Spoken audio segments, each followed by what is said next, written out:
What's up guys, Trevor here at GnG Gamers and Geeks in Mobile, Alabama. I'm here with Shane Early. We just had our Destroyer Kings release tournament. He played Janemba. We're going to do a quick deck profile, but I'll let Shane get into it. Alright, so I decided to play Janemba today, mainly because I've been playing the Super Shenron Storm deck, and I just wasn't super happy with it. Just playing around all the answers it has can be quite stressful, so I decided to drop it last minute. And I just asked my buddy Chris from Mississippi, what should I play? He told me Janemba, so we played Janemba. It's pretty much that simple. I did finish top 4, so I finished either 3rd or 4th. My losses both being to once in Swiss and once in top 4 to the Gogeta ramp deck. The matchup's pretty tough. It's definitely probably, I'd say, roughly equal. It's just how you sequence their kill turn is very important. And I probably could have won had I been more knowledgeable of like playing this deck in the past and how to sequence things properly, but that just comes with experience. So, first off, let's just go and get into the deck. Start with the Janemba line. 4 Saki Demon, of course. This is just nice to slam on the board and then let it sit there to play Janemba's cheaper later, and just tutoring this stuff early sometimes. It's pretty much all he's there for. 4, the Childish Heart Janemba.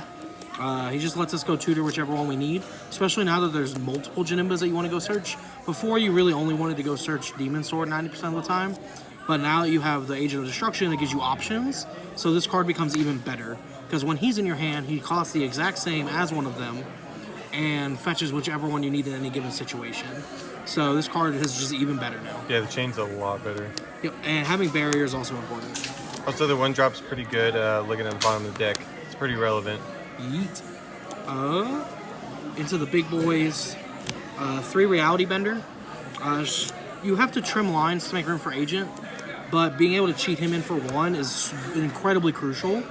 I did have a match, I think it was round 1, where turn 4 on my Awaken turn, I was able to mill them for 7, and then turn 5 I was able to mill them for 7 by Swing Leader, play this for 1, Awaken, untap on the turn 4, whatever, play the Agent of Destruction, so that mills them 7 both of those turns, and I was left with an energy open thanks to the Agent. So, 3 Demon Sword.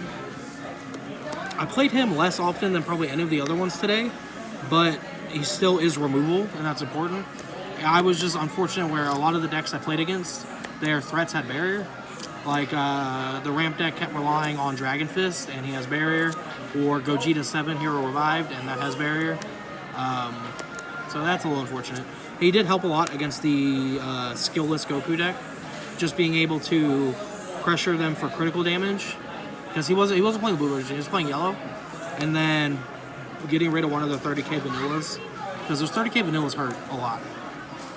And then we are playing 4 of the Agent of Destruction. Him milling 3 and untapping 1 is just really important. He also replaces himself, which is amazing. Like, against any deck that's not Cold Bloodlust, this card's just phenomenal. Now, it is kind of unfortunate against the Bloodlust decks because they can Bloodlust it, so you have to play around that. But I didn't play against any Bloodlust decks today, so this card was just the nuts all day. Yeah, you were milling 7 quite a few times. Yeah, it is very easy to mill 7. You just hold your Reality Benders until you want to mill 7, and then you mill 7 whenever you want. Feels pretty good. So are you comfortable with that Janemba count? I don't necessarily like 10 Janemba, but I think it's a necessary evil. Yeah. Because you need to have options. You need Reality Bender often. You have to have spot removal, so you have to have Demon Sword. And he just seems like the best in a vacuum. Yeah. So you want 4 of him because you want to play him as often as possible. Like, the only thing you could really cut is 1 Reality, but again, that feels bad. So. Right. Like, I would never do that. Yeah. I probably could have Demon Sword before that, but I don't recommend that Yeah, like, either. it just feels bad altogether. Like, Reality Bender just sets up your 7s, and that's super important. For the random battle cards, I did play 2 Kami. This was just because my locals is full of people who tend to forget to play around Kami, and they go wide a lot. Especially like the skillless Goku deck goes wide. Someone was playing Super Shenron Storm, that goes wide. And those are the decks I was mainly worried about, so we did play 2 Kami. 2 Striving to be the best Son Goku. This was mainly just for the Storm decks. And it definitely won me my matchup against Super Shenron High to Mastery. Maybe not won, but it helped tremendously. Do you think 2's enough? I probably should have sideboarded the third one in hindsight. I definitely should have sideboarded the third one in hindsight. 2 All-Inspiring Intimidator, Super Saiyan Blue Vegito. Because we are on the 0 aggro package, just defend the castle, mill them out. This card's great. It just walls them. So, Especially with all your other cards that we're about to show. 10 out of 10 would play card again. Yeah. 1 Unyielding Spirit Trunks. It's just so you can tap out and restand in energy so you're not tapped out. And then 1 Godstrike Beerus. Hey. So 100% without this card, I would have lost the Height of Mastery. I was able to awaken after he smacked me down to 2, and then he all-in'd on the attack, and because he's gonna kill me, but I had God Strike and just take the triple strike away. So then he pinged me for 1, and then I won the game. Now, me and Shane talked about this earlier. We feel God Strike's pretty good at 1 because of it costing 2. Right, with it costing 2, you only want it when you want it for the effect. And most of the time, it's hard to just utilize them as a 10k because it costs 2. There are times where you can, but you would just rather be like another Unbreakable or something like that. But you are siding 1, correct? I am Another siding one? a second Yeah. copy, Okay. mainly for the Height of Mastery deck. Yeah. It's also just really nice against like any deck that is playing Champas or Hidden Power or the Isekai to give double strike as win conditions, because they'll you're a 2, they drop their whole hand, give a double strike, and then you just God strike the double strike away. Yeah.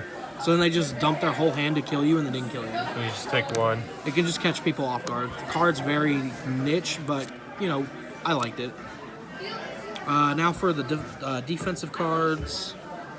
4 super combo, of course. I hate sparking super combos and will never play them. So we're playing the 4 life super combos. 4 Infernal Villainy Cell and 2 Unbreakable. So I'm playing a lot of negates in this version, similar to the deck that I believe his name was Andrew played in Chicago. I did like his idea of playing just a bunch of negates, so that's what I did. And trimming Unbreakables was the main way I could fit the negates. So that's why there's only 2 Unbreakable. But these numbers felt fine for the most part. I kind of wanted the 4 Unbreakable, so I might actually go back to 4 and trim some negates. But they felt fine. I will definitely be testing less negates and more Unbreakables in the future. I've actually only played this deck once before in a locals preset 6. So building the deck was a little weird for me, and I had to get a lot of help from Chris Keith and Brandon Allman on how to fine-tune the deck. 4 Sensu Bean, because it's Sensu Bean. Helps us extend plays and stay alive. 4 Dimension Magic, because it's the best negate for blue. 4 Whis' Coercions. I played against Vegeta Baby and 100% would have lost without these 8 negates. Just being able to constantly negate his, big 8 was crucial. And final 2 cards were 2 Mafuba. Must have Mafuba. Card is still great. So do you think you could cut 2 Whis to try for Unbreakable and then just side in the 2 Whis? That is definitely possible. That's probably where I'd start. Yeah. But then my blue count probably won't be where I want it to be. And I don't know, I'll tweak some things. I have to check ratios and stuff. Alrighty. Sideboard. I did sideboard 3 TN. I think I only brought them in against the ramp deck. And they were mainly against the ramp deck. They were for that way on the turns where I expected them to go into Dragon Fist, so they couldn't untap with Dragon Fist. So it essentially stopped them from wanting to play it. And it was okay.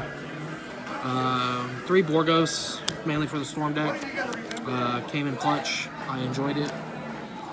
3 Dark Power Black Mass Sand, again, pretty much also just for the Storm deck.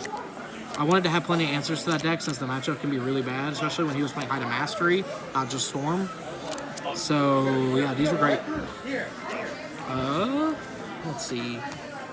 2 Tau, because Trevor here was playing friggin' Hand Destruction, and I didn't feel like auto-losing, so I played 2 Tau. 2 No Escape Son Goku. This was just for the ramp deck to stop them from getting the Vegetas and Gokus back in their hand.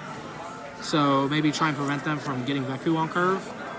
But I never saw it on turn 1 to do that. So I don't know. I can't really say if the card was worth it because I never saw it. Because you have to see it turn 1 to be useful. And I just never saw it on turn 1. So I don't know. Another God Strike. Just mainly for the Height of Mastery matchup. And a 1-up Champa. I just like siding this in game 2 against decks that take their own life. because they never see the champ at game 1 because it's not in the main board, and then they go to 2 and you just kill them. So that was the goal. But that's the list. Alrighty guys, well if you enjoyed the deck list, please show some love to that thumbs up button. We will have a slug deck profile coming up this week, as well as the first place winner of our release tournament. But do you have anything else, Shane? No, that's it. Alright guys, well hopefully you guys have a good rest of your day, and we will see you next time. Peace. Lit.